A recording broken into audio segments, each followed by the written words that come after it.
First question करते हैं।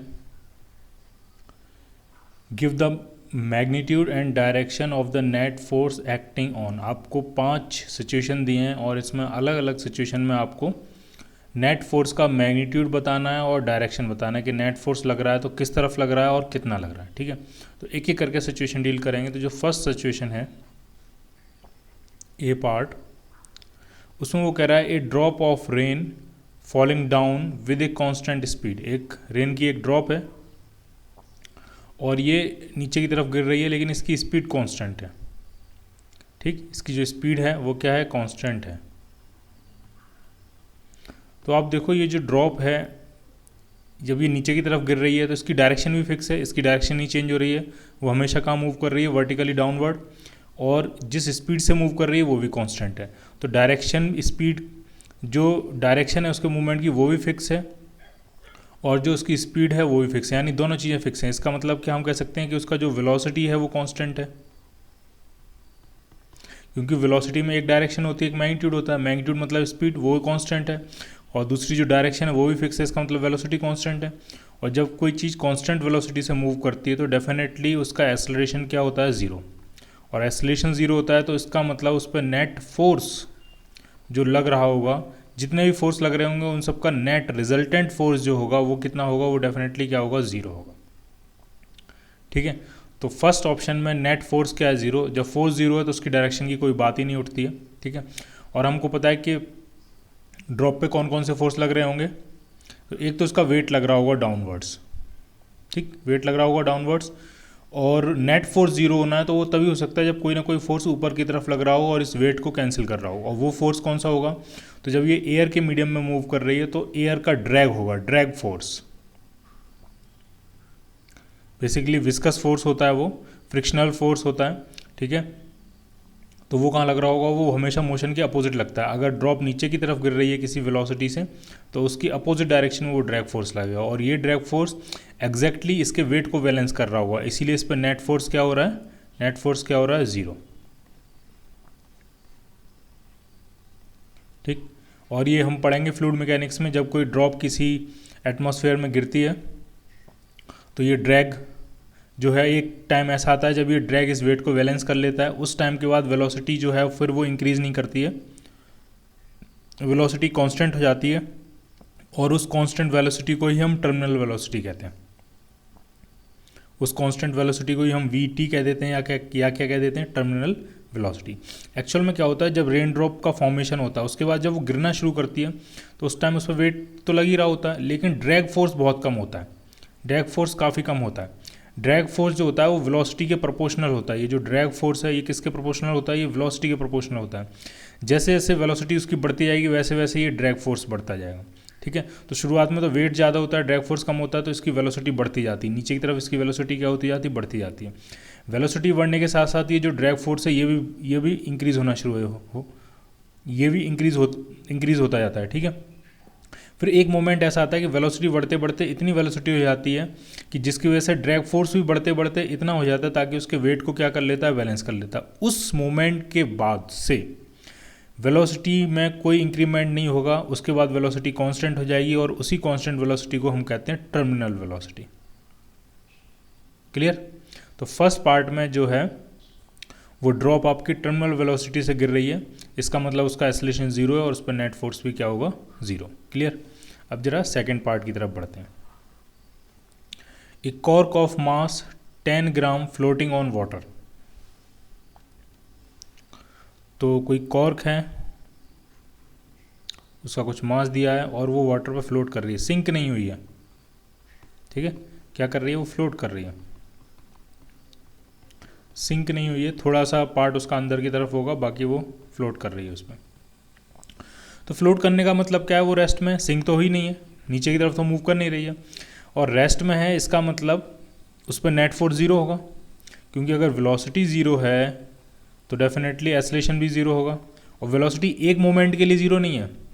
ठीक है, ये पॉइंट ढंग से समझना, अगर वेलोसिटी ज़ीरो है तो एक्सेलरेशन ज़ीरो, ऐसा ज़रूरी नहीं है। लेकिन वेलोसिटी अगर लॉन्ग टाइम के लिए ज़ीरो है, अभी भी ज़ीरो है, थोड़े टाइम के बाद फिर ज़ीरो है, थोड़े टाइम के बाद फिर ज़ीरो है, तो डेफिनेटली एक्सेलरेशन क्या होगा, ज़ीरो। लेकिन अगर वेलोसिटी किसी एक इंस्टेंट पे ज़ीरो है तो एक्सेलरेशन ज़ीरो होगा, ऐसा ज़रूरी नहीं है। जैसे कि आप एग्जांपल देखो, अगर हम किसी पार्टिकल को ऊपर की तरफ फेंकते हैं तो अपने हाईएस्ट पॉइंट पे, ये पॉइंट ध्यान रखना, हाईएस्ट पॉइंट पे एक मोमेंट के लिए वेलोसिटी क्या होती है, ज़ीरो। लेकिन उसका मतलब ये नहीं है कि वहाँ पे एक्सेलरेशन ज़ीरो है। किसी एक मोमेंट पे जब वेलोसिटी ज़ीरो होती है तो एक्सेलरेशन ज़ीरो हो भी सकता है, नहीं भी हो सकता है। लेकिन जब वेलोसिटी लॉन्ग टाइम के लिए ज़ीरो तो डेफिनेटली एक्सेलरेशन क्या होगा, ज़ीरो। तो इस केस में वेलोसिटी लॉन्ग टाइम के लिए ज़ीरो रहेगी, वो ऐसे फ्लोट करता रहेगा, तो एक्सेलरेशन ज़ीरो है तो डेफिनेटली फोर्स भी क्या हो जाएगा उस पर, ज़ीरो। क्लियर।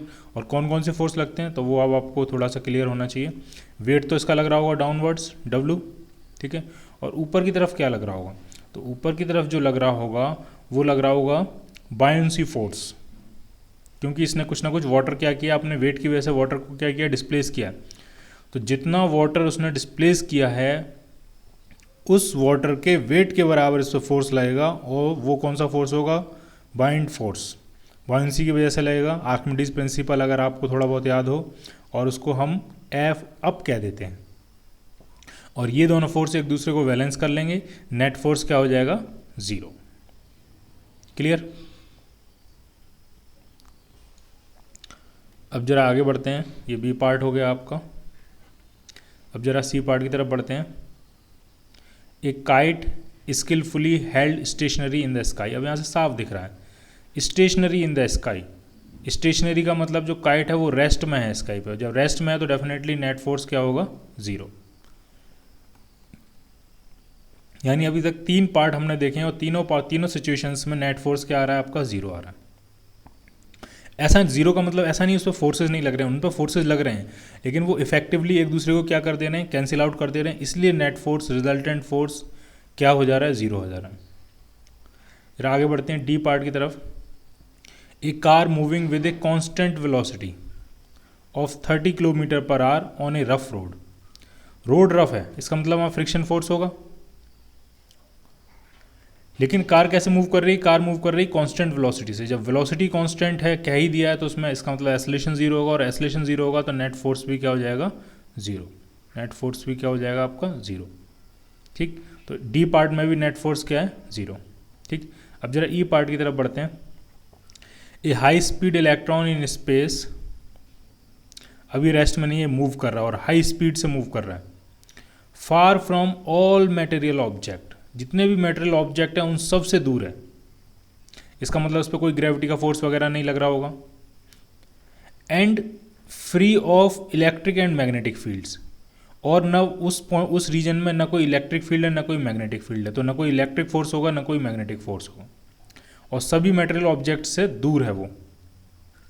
तो यहाँ से ये समझ में आ रहा है कि उस पर किसी भी तरह का कोई फोर्स नहीं होगा, क्योंकि सभी मटेरियल ऑब्जेक्ट से दूर है। इसका मतलब बहुत ज़्यादा दूर है स्पेस में। इसका मतलब ग्रेविटेशनल फोर्स भी ऑलमोस्ट निग्लिजिबल होगा। ठीक, ग्रेविटी का फोर्स भी ऑलमोस्ट निग्लिजिबल होगा। इलेक्ट्रिक और मैग्नेटिक फील्ड से भी फ्री है। इसका मतलब इलेक्ट्रिक फोर्स भी क्या होगा आपका, ज़ीरो होगा। मैग्नेटिक फोर्स भी क्या होगा आपका, ज़ीरो होगा। और कोई मटेरियल ऑब्जेक्ट नहीं है तो किसी भी तरह का और कोई फोर्स नहीं लगेगा। इसका मतलब उस पर नेट फोर्स डेफिनेटली क्या होना चाहिए, ज़ीरो होना चाहिए। ठीक, तो इन पांचों पार्ट्स में नेट फोर्स क्या है, ज़ीरो। लेकिन इनमें थोड़ा डिफरेंस है, वो आपको ढंग से समझना है। देखो, ए से लेकर डी तक जो पार्ट्स हैं उनमें क्या दिया है, उनमें जो भी पार्टिकल है, ड्रॉप है, कॉर्क है, काइट है, कार है, जो भी है ऑब्जेक्ट आपका, उसके मोशन की स्टेट दी है। उसके मोशन के बारे में आपको बताया गया कि वो रेस्ट में है कि कांस्टेंट वेलोसिटी से मूव कर रहा है। ठीक है, फोर्सेस के बारे में कोई इन्फॉर्मेशन नहीं दी है।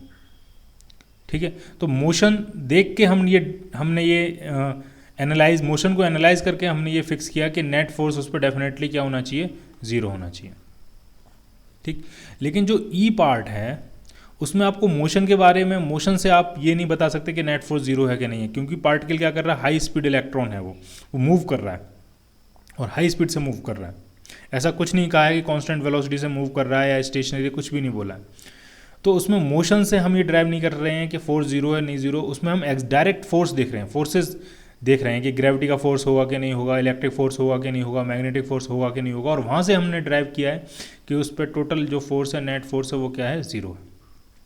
ठीक, एक और डिफरेंस है ए से लेकर डी तक और ई पार्ट में। ए से लेकर डी तक जो है उन सब पे फोर्स लग रहा है, फोर्स लग रहा है, लेकिन फोर्सेस ऐसे लग रहे हैं ताकि नेट फोर्स क्या हो जा रहा है, ज़ीरो हो जाना है। लेकिन ई पार्ट में तो कोई फोर्स ही नहीं लग रहा है, ठीक है, ना ग्रेविटी का फोर्स लग रहा है, ना इलेक्ट्रिक फोर्स लग रहा है, ना मैग्नेटिक फोर्स लग रहा है, कोई भी फोर्स नहीं लग रहा है, इसीलिए नेट फोर्स क्या है, ज़ीरो है। ठीक है, तो ये डिफरेंस है ए से डी तक पार्ट्स में और ये ई अलग पार्ट में। क्लियर।